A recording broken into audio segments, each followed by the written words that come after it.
They thought it was going to be an absolute massacre. We thought it was going to be an absolute massacre. Manchester United said, hell no. Manchester United said, we have been beaten, we have been mocked, we have been laughed at, but enough is enough. Where are the people who said, oh my gosh, it's going to be an absolute massacre? Where are all the people who are watching this game specifically to see a 7-0, 8-0, 10-0? Well, I've got news for you, ladies and gentlemen. That did not happen because you know what? Manchester United turned up. Hi guys, welcome back to my YouTube channel, Football with Priscilla. I'm Priscilla, obviously. So hi guys, welcome back to my YouTube channel. And ladies and gentlemen, today my smile is proudly sponsored to you by Manchester United's draw versus Liverpool. And people are like, oh my god, you're excited. My sister is a Liverpool fan, and she's like, Priscilla, you're excited over a 2-2. Yes, that is where we've reached as Manchester United fans, okay? We've reached at a point where when we get a draw versus a big team like Liverpool, we are overjoyed. And I have no shame whatsoever in feeling this joy. But before we get into the video for today, make sure you share, like, and subscribe. Make sure you share, like, and subscribe, and do turn your notifications on, ladies and gentlemen, to know when next I post a video. And guys, oh my gosh, as we are speaking right now, we finally hit 500 subscribers. Can you imagine? 2025, and I managed to get to 500 subscribers.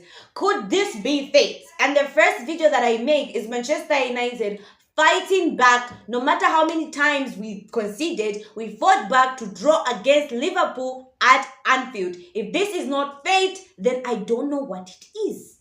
Could this be Manchester United's turning point? But anyway, ladies and gentlemen, I reached 500 subscribers, and I am so grateful to all of you. 500. Let's get back to the video. Okay. Funny enough, I was so engulfed in the game. Like, one day I need to record myself watching that game because I fall everywhere. I'm falling on the floor because of the chances. Maguire.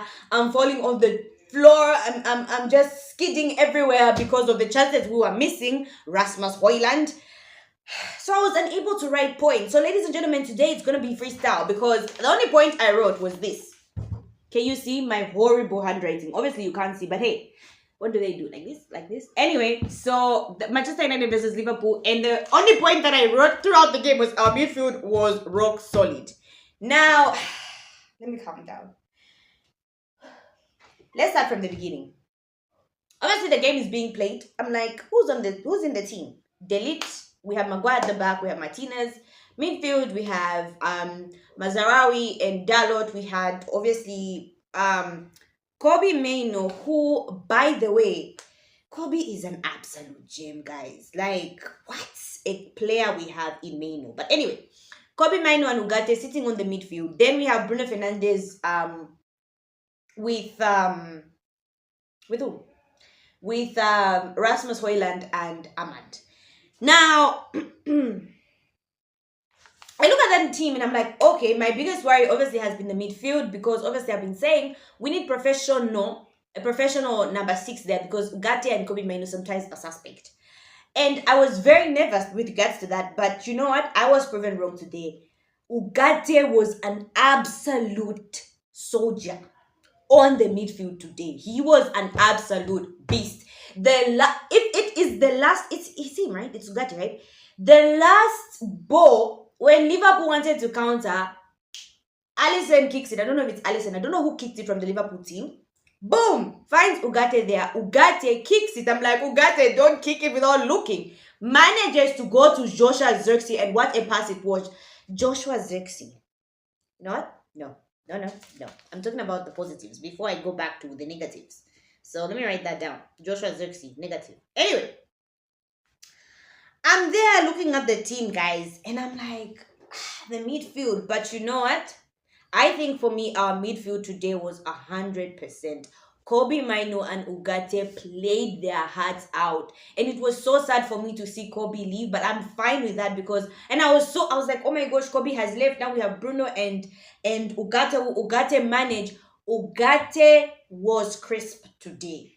Absolute bowler today. Like, I honestly, I don't know who's the man of the match between Kobe Mino and Ugarte. One of these two has to be the man of the match. And seeing that Ugarte completed that game, I'm gonna give it to Ugarte. But my heart was on Kobe. Kobe was, and Ugarte was just a different kind of beast on that midfield. So you know at the first point, ladies and gentlemen, our midfield together with Bruno today, the assist. Bruno Fernandes. Bruno Fernandes, ladies and gentlemen, is an absolute enigma because he's a player that frustrates you, but he's a player that you absolutely know can create something. The funny thing with Bruno Fernandes for me, and when I see people going like, oh, Bruno Fernandes should be sold, I've said that when I'm angry. But in my heart, I'm like, I feel like Bruno Fernandes in a good system, like a Man City system, thrives perfectly. It's just that he plays in a Manchester United system that is not even a system. We're just trying things. But Bruno, that pass to Martinez, absolutely exquisite. Absolutely exquisite. Ladies and gentlemen, the second point that I want us to talk about, obviously, I think today we were set up well by Amorim. I'm going to give Amorim his flowers. I think he set us up well today. The thought of bringing in Harry Maguire, Delete, and Martinez. Martinez, by the way, managed to keep Martinez and Dalot. Kudos to them, credit to them. They managed to keep Mo Salah quiet. And you know, my sister was like, oh, Mo Salah this. And the commentator was like, oh, Mo Salah is hungry. I'm like, Mo Salah hasn't even been seen throughout this entire game. But I think Mo Salah absolutely was quiet in this game. And when Dalot got the yellow card in like 26 minutes, I was like, oh my God, there's a red card coming here. But you know what? He held his own. And I think that's because Martinez covered him so well. Our back line was just so well organized today. Delete, Maguire, and Martinez played well. But the penalty because of Delete, because why are your hands everywhere? Who are you waving at? Like, what's going on? Delete? What's going on? Like, I don't get it. But anyway, I think our defense today was good. Like Maguire, when you need him, I feel like Maguire also is a type of player that can thrive in a system. Sometimes for some games, you don't need Maguire to be pace for pace with the striker. All you need him is to bully the striker and to just hold his own. And I think he did that well. That's why players with the like of what's his name, this guy, Diaz, were able to thrive. I feel like Maguire made his presence felt. So that's the second point. The third point I would like to talk about, ladies and gentlemen, whilst obviously we have a great result, our striking force. Rasmus Højlund, you are a professional striker. Granted, you're a kid, you're growing in the trade, I understand. Rasmus and Joshua Zirkzee must be burying both chances. I don't blame Harry Maguire in the last kick of the game. Harry Maguire is a defender. Harry Maguire rarely scores, okay? If Harry Maguire is scoring, he's scoring with his head, right? He's not scoring with his feet. So at that point, honestly, I was expecting Joshua Zirkzee to shoot. And you could see that he's not yet comfortable, because a striker who's comfortable scores that ball. Like, I didn't expect him to pass the ball, and I think neither did Harry Maguire. So that was absolutely crazy of him. Rasmus Højlund's chance as well, that was too soft. Like, hit it how Martinez hit it. Martinez just blasted it in the net.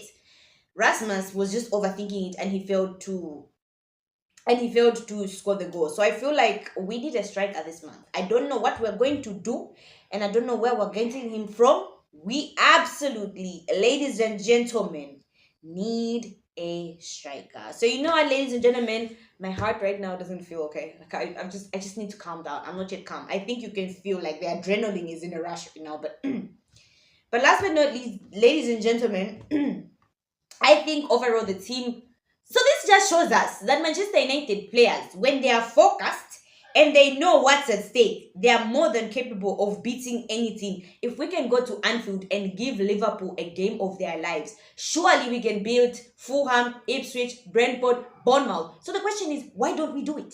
I just don't understand. Like, see, this is why it is not the coach, it is the players. Lack of concentration, lack of intensity, lack of mentality. That is what cost us the game. Because the coach set us up. The coach didn't do anything different, really. He did practically the same thing, just changed a little bit of personnel, but it was still the same players. Yet we were able to give Liverpool a run for their money. So that just shows us that this whole time, what we were missing, ladies and gentlemen, is the players. Like, the players are the ones that fail to step up every single time. They lose concentration. They're lazy sometimes, and they cost us games. The coach is not the problem. I think the Liverpool game has shown us that the coach is not the problem. So, ladies and gentlemen, I surely hope that this is a catalyst to Manchester United doing better this season. I think this is our turning point. Though we thought it was a turning point versus Man City, it was not. Like, it was absolutely not. So we're hoping it can be the turning point for Manchester United to go forward. But knowing our team is like, well, and this is why I was telling the people I was watching, my siblings, I was telling them, like, they're like, why are you shouting it's a draw? I'm like, guys, where Manchester United has reached, we as fans don't expect so much from them. So we need to enjoy every single moment. Celebrate every goal like it's a World Cup winner goal. Celebrate every goal like it's a Champions League final winning goal. We have nothing to look forward to but each and every game. And just seeing our team win or draw is enough for us. So you know what? Enjoy every moment that comes with it. When people say, oh my gosh, Manchester United are celebrating a draw like it's a win. That's where we are. And that's fine. Leave me alone. Let me celebrate this draw like it's a win. Because for us, Manchester United, it's an absolute win when we were expecting an absolute thrashing. So yeah, so that's what I have for you guys today. Thank you so much, guys, for watching. Make sure you share, like, and subscribe. Make sure you share, like, and subscribe. And do turn your notifications on, ladies and gentlemen, to know when next I post a video. Happy New Year.